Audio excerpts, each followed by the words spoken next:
Ada ustaz dia mahir fiqh, itu pun tak semua. Kalau tuan-tuan suruh saya mengajar bidang faraid, saya angkat tangan. Saya bukan orang yang mahir bab faraid. Dia kena cari wang ni. Tapi kalau nak suruh mengajar bab menakahat, itu insya-Allah. Bab kahwin, insya-Allah. Sebab kita pernah jadi juru nikah. Kena faham tentang fiqh yang berkaitan dengan perkahwinan. Kena faham tu.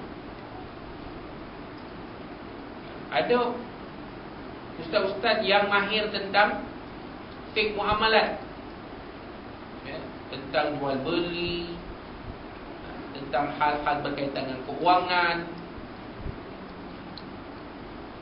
Bab GST dari segi Islam dia boleh hurai. Pandangan ulama macam ni, mazhab macam ni. Yang kita tahu GST apa? Ganti solat tertinggal. Aku tahu lah. GST apa? Ganti solat tinggal. Betul juga. Kalau solat tinggal dekat, gantilah setakat mana yang mampu. Kena ganti solat tertinggal. Tu namanya GST. Tapi nak cerita tentang GST dari segi hukum hakam Islam, kita tak penting. Ada ustaz dia mahir membicarakan tentang fiqh jenayah. Dia pakar fiqh jenayah. Nampak? Jadi ustaz-ustaz pun ada yang mahir dalam bidang dia. Ada ustaz yang mahir bidang tasawuf. Bila mengajar kitab hikam tu dalam kepala, kitab hikam tu dalam kepala dia, saya pun tak berani nak mengajar kitab hikam. Jangan buat hal. Nanti lain yang Abu Athaillah As-Sakandari tulis, lain yang kita tafsirkan. Apa jadi? Nanti kita tengok dalam penghujung hadis. Maka kata Nabi SAW, hatta idza lam yutrak aliman, sehinggalah tinggalkan seorang yang alim pun. Nampak? Seorang yang alim pun tak ada, yang pakar pun tak ada, yang mahir pun tak ada. Macam kita tengok sekarang, banyak tempat tidak ada lagi orang yang betul-betul alim. Sikit-sikit tu ada lah. Tapi nak kata alim semua tidak. Tapi bila dia tanya semua soalan on the spot boleh jawab kan. Sagi kalau tak jawab, kalau cakap nanti saya jawab ke depan geram, orang pandang lekeh pula. Apa ustaz ni tanya itu pun tak ada jawab. Sedangkan memang soalan itu dia tak ada jawapan. Sebab dia kena buka kitab dulu, kena tengok jawapan dulu. Ada satu pegawai polis tanya saya bagaimana hukum memakai inai, memakai pewarna rambut. Inai memakai pewarna rambut. Dia rambut umban, pakai pewarna rambut. Pewarna rambut yang dihalalkan oleh syarak, boleh tak hukum dia? Saya kata nanti tu tuan, yang ini saya tak boleh terus bagi jawapan. Nanti saya rujuk kepada mereka yang lebih alim. Bila saya dapat jawapan nanti, saya akan panjangkan kepada tuan. Kita sendiri pun tak berani tuan, bukan kita beritahu semua.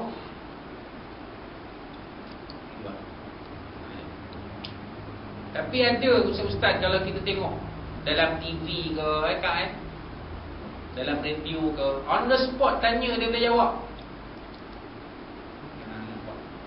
Pasal apa Sagi kalau dia kata nanti minggu depan saya cari kerang dekat telinga ni akan keluar mesej daripada penerbit, jawab je lah apa-apa. Jangan tak jawab, tak boleh. Ataupun semasa Semangat dia ada rakaman, penerbit dah bagi tahu lah. Kalau ada soalan jangan tak jawab Ustaz. Ustaz mesti jawab. Ustaz jawab lah macam mana pun. Nampak? Janji ada jawapan. Sebab program tu namanya Tanyalah Ustaz. Ini dia tuan-tuan.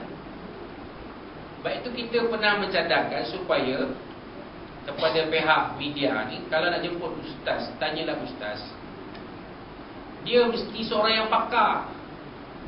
Kalau tak tahu Ustaz Azmi, tak payahlah. Biarlah Ustaz Azmi masuk YouTube, dia tak apa. Cari yang pakar, mufti, ahli mazhab fatwa. Tu kena cari orang macam tu. Walaupun dia tak ada PhD ke, tapi dia ahli mazhab fatwa. Jemput dia. Sebab dia ada apa dia yang dikatakan sebagai authority. Dia boleh beri fatwa. Kalau mufti lagi lah tentu boleh bagi fatwa. Jemput mufti. Mufti, nak lantik mufti pula, mesti orang yang betul-betul alim dalam bidang hukum hakam. Tak boleh lantik orang yang pakar hadis sebagai mufti. Tak boleh. Ni mufti nak keluar hukum, dia mesti dalam bidang syariah. Kemudian di dalam bawah ni ada ahli majlis fatwa. Majlis fatwa ni yang boleh macam-macam orang. Ada yang pakar tauhid, ada yang pakar akidah, ada yang pakar tasawuf, ada yang pakar Quran, ada yang pakar hadis. Sebab apa? Mereka akan bermesyuarat. Ada masalah, kumpul, kita buat mesyuarat, bincang.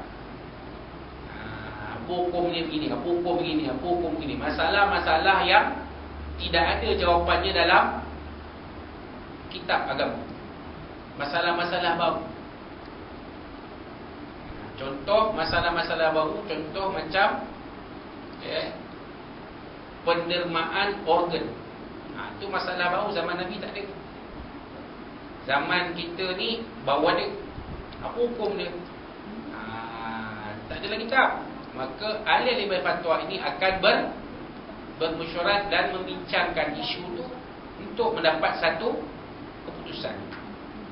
Itu dia tuan-tuan sekarang, zaman sekarang. Sebab tidak ada ulama yang betul-betul alim dalam semua ilmu. Dia macam ulama zaman-zaman dulu kan, Imam Syafi'i dan sebagainya kan.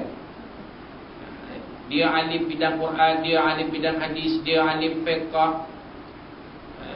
Tak ada. Dalam Malaysia kita ada pakar dalam 4 mazhab. Pakar fiqh 4 mazhab. Kita Malaysia kita ada.